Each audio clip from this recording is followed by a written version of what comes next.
Are you wondering what on earth the UETA is or what it means for your business?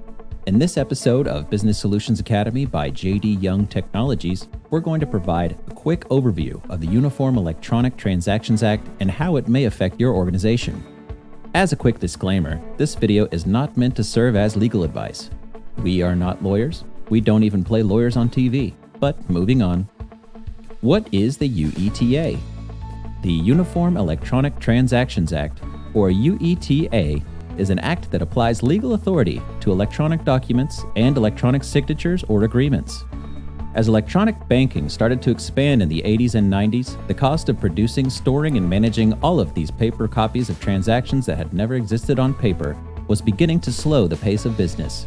In order to help keep physical paperwork from gumming up the speed of business, the Uniform Electronic Transaction Act, UETA, was written by the National Conference of Commissioners on Uniform State Laws, or NCCUSL.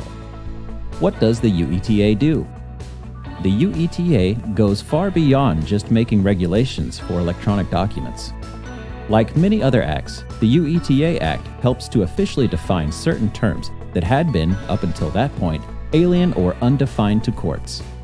The Act creates the legal definition of an electronic document, but also what is considered agreeing to the terms outlined by the document.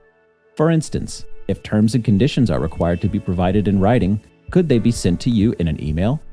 Could they be sent to you in an audio format? Could you agree to terms with a voice command? Terms like these and many others are defined in Section 2. How far does the UETA reach?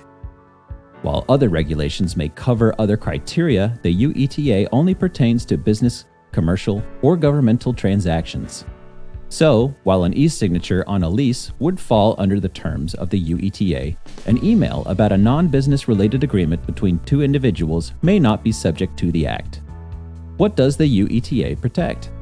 Pre-UETA, the question of whether or not an electronic document could be admissible as evidence in court was pretty much up to each individual court. According to the UETA, it is ruled that such electronic records are not to be dismissed as evidence because of their electronic nature. The same section, Section 7, also claims that terms and required signatures for certain transactions can be in digital form. Still, for the sake of full disclosure and record keeping, the Act claims that if electronic documents and signatures are allowed, copies or records of these must be given to all parties involved.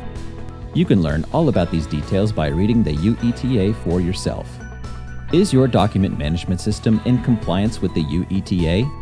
While we can rejoice in not having to keep file cabinets loaded with paper records, electronic content management systems will still need to be UETA compliant. If your document management system doesn't have built-in UETA compliance features, you could potentially find yourself in violation of any number of sections of the Act. This is why it pays to seek out a business solutions company that can provide document management systems with UETA compliance baked in.